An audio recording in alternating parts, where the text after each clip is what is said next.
Hello guys, welcome to our YouTube channel. आज आपके लिए लाया हूँ यूपीएसआई की एक्सपेक्टेड कट ऑफ जो होगी मेरे अकॉर्डिंग। जहाँ तक मैंने भी पेपर दिया है तो मुझे लगता है कि इससे ज़्यादा तो नहीं जानी चाहिए। तो जो मुझे लगा उसके अकॉर्डिंग मैंने जो कैटेगरी वाइज जो कट ऑफ बनाई है, तो आप यहाँ पे देख सकते हैं ये जो टेबल बनाई है। तो जनरल के लिए मुझे क्या लगता है कि अगर 110 आपका है तो वो कोई भी कैंडिडेट हो, मैं मेल की बात कर रहा हूँ, तो वो सफिशिएंट है। मुझे लगता है मोर देन सफिशिएंट है। 110 जो आपका मैं ये क्वेश्चन के बेस पे बता रहा हूँ, मैं नंबरिंग के बेस पे नहीं बता रहा, मैं क्वेश्चन के बेस पे बता रहा हूँ। तो मुझे ऐसा लगता है कि 110 क्वेश्चन अगर आपका परफेक्ट है तो आप ये मान के चलिए कि जनरल में आपको नॉर्मलाइजेशन का भी उतना ज़्यादा फ़र्क नहीं पड़ने वाला है, क्योंकि इस बार नॉर्मलाइजेशन जो है वो इक्वी परसेंटाइल मेथड पे है। तो जहाँ तक मेरा व्यू है कि ऐसा कुछ भी आपको पिछली बार की तरह देखने को नहीं मिलेगा कि आपका बहुत ज़्यादा आपके नंबर पे इफ़ेक्ट पड़ेगा। तो इसलिए अगर आपका 110 क्वेश्चन सही है, 110 प्लस सही हैं आप, तो आप बिल्कुल दौड़ के लिए तैयार हो जाइए। और आपका ईडब्ल्यूएस अगर आप हैं, आपका 100 से लेके और 105 क्वेश्चन तक सही है, इसके बीच में मतलब मोर देन 100 क्वेश्चन सही है, तो आप बिल्कुल ये मान के चलिए कि आप बिल्कुल सिलेक्टेड हैं। तो आप दौड़ के लिए बिल्कुल प्रिपरेशन कीजिए। वही सेम है ओबीसी के लिए। 105 क्वेश्चन आपका ओबीसी जो कट ऑफ है वो 105 क्वेश्चन की मैंने रखी है। तो मेरे अकॉर्डिंग 105 क्वेश्चन बेटर है ओबीसी के लिए, इससे ज़्यादा नहीं जाएगी। और एससी एसटी के लिए आप 95 टू 100, ठीक है। तो 95 से लेके 100 क्वेश्चन अगर आपका सही है तो आप बिल्कुल प्रिपेयर कीजिए। एससी एसटी कैंडिडेट अगर आप हैं, मैं ये भी कहूँगा अगर आपका मोर देन 90 है, एससी एसटी कैंडिडेट हैं आप, तो आप बिल्कुल प्रिपरेशन कीजिए। और सेम कहूँगा फीमेल कैंडिडेट के लिए कि अगर आपका 90 अबव है क्वेश्चन सही, तो आप बिल्कुल बेझिझक होके प्रिपरेशन कीजिए, दौड़ की तैयारी कीजिए बिल्कुल, ठीक है। आप बिल्कुल भी ये मत सोचिए कि नॉर्मलाइजेशन में कुछ भी ज़्यादा आपका बढ़ ही सकता है, क्योंकि क्या है कि इस बार इक्वी परसेंटाइल मेथड है। आपने जैसा पेट में देखा होगा तो उसमें लोगों के पॉइंट में नंबर बढ़े और घटे हैं, या मैक्सिमम 1 2 या 3, किसी किसी का कहीं आप सुनेंगे कि 3 नंबर बढ़ा है या 3 नंबर घटा है, नहीं तो सब वही 1 number, 1.5 number, 2 number, maximum 2 number के अधिक कैंडिडेट थे, तो सब 2 के अंदर ही थे, ठीक है। तो इसलिए आप ये मान के चलिए कि इसमें नॉर्मलाइजेशन का बहुत ज़्यादा इफेक्ट नहीं पड़ने वाला है। तो आप दौड़ बिल्कुल शुरू कर दीजिए आपका अगर ये है। दूसरी बात, अगर आपको थोड़ा भी सस्पेंस लगता है तो मैंने यहाँ पे एक ओवरऑल कट ऑफ जो आपको दी है 100 क्वेश्चन की। आप कोई भी कैंडिडेट हो, अगर आपका 100 क्वेश्चन सही है, बिल्कुल परफेक्ट है, ये आप मान के चलिए कि आप दौड़ लगाना शुरू कर दीजिए। 100 क्वेश्चन मेरे अकॉर्डिंग जो है परफेक्ट है इस वैकेंसी के लिए, क्योंकि अभी लोगों को क्या है कि कुछ कंफर्म ही नहीं हो रहा कि मैंने कितना अटैम्प्ट किया है, कितना सही है, कितना नहीं सही है। तो मेरे हिसाब से ये बिल्कुल पेट की तरह ही पोजीशन इन्होंने बना दी है कि हर बंदे को लग रहा है कि हाँ मैंने बेटर परफॉर्म किया है, ठीक है। बल्कि जो ज़्यादा अच्छे से जिन्होंने पढ़ा था उनको यही लग रहा है कि मैं थोड़ा डाउन में चल रहा हूँ, और जिनका कम प्रिपेयर था वो उनको लग रहा है कि मैंने बहुत अच्छा परफॉर्म किया। तो अभी दोनों इक्वल मोड पे हैं। तो ऐसा आप मान के चलिए कि जिसका 100 क्वेश्चन ओवरऑल में सही है, तो क्वेश्चन के बेस में बता रहा हूँ, तो क्वेश्चन के बेस पे 100 क्वेश्चन अगर आपका सही है तो ये मान के चलिए कि आपको प्रिपरेशन दौड़ की करनी चाहिए, ठीक है।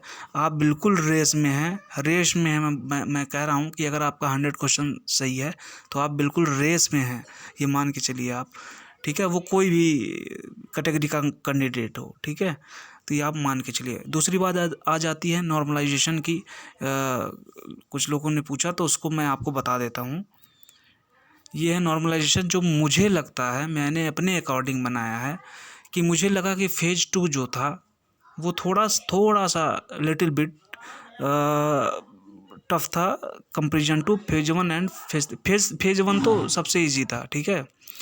फेज़ 1 तो सबसे इजी था।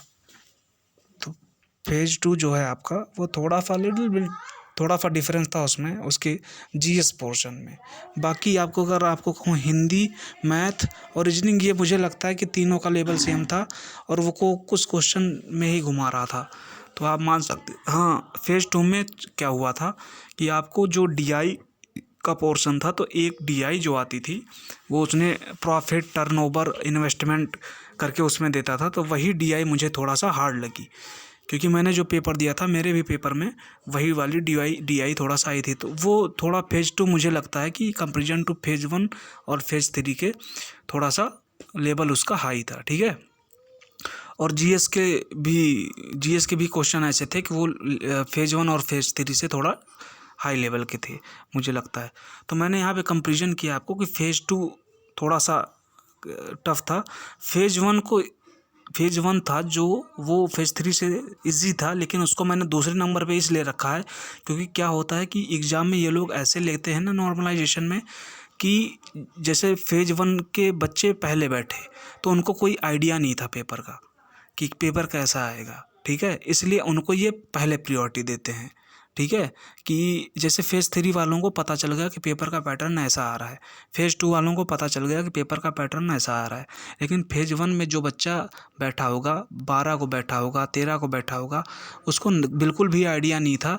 13 वालों को तब भी आइडिया होगा, लेकिन 12 वालों को कोई आइडिया नहीं था पेपर कैसा आएगा, इसलिए ये लोग इनको प्रियोरिटी देंगे, ठीक है। तो इसलिए मैंने फेज़ 1 को दूसरे नंबर पे रखा, फेज़ 3 को तीसरे। वैसे इससे कोई भी फ़र्क नहीं पड़ने वाला, मैं फिर कन्फर्म कर दे रहा हूँ। फ़र्क इसलिए नहीं पड़ने वाला है क्योंकि आप जान रहे हैं कि पेपर का लेवल इसने तीनों भी स्टेजेस में, तीनों फेज में इसने पेपर का लेवल सेम ही रखा है, कुछ भी डिफरेंस नहीं किया है तीनों फेजेज में।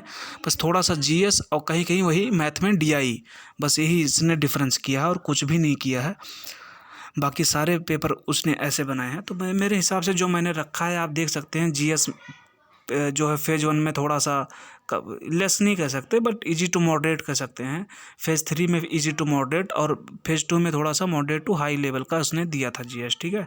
हिंदी तीनों में इक्वल ही आई थी।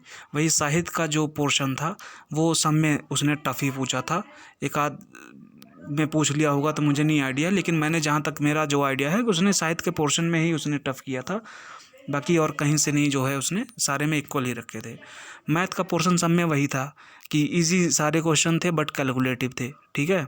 वही मैथ के पोर्शन में बता रहा हूँ, फेज़ 2 में डीआई में जो प्रॉफिट, एक डीआई वो उसने दिया था, प्रॉफिट, टर्नओवर और इन्वेस्टमेंट, वही डीआई मुझे थोड़ा सा मॉडरेट टू हाई लगा, बाकी तो सारे डीआई ठीक थे, ठीक है, बाकी सारी स्टेजेस में।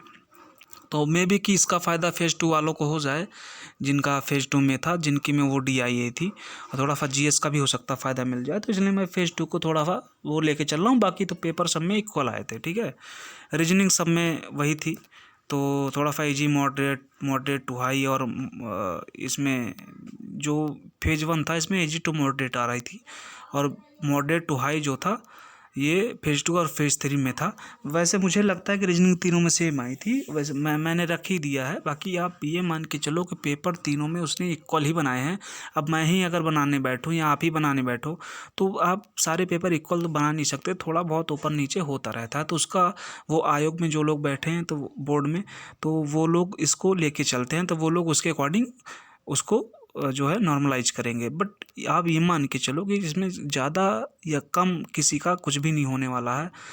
वो आपने पेट में देखा ही है, इक्वी परसेंटाइल मेथड, सब उसी पॉइंट में ही खेल रहे थे, किसी का 1, किसी का 1.5, किसी का 0.26, तो वैसे ही इसमें होने वाला है, क्योंकि पेपर सारे इक्वली लेवल के थे, इक्वल लेवल थे।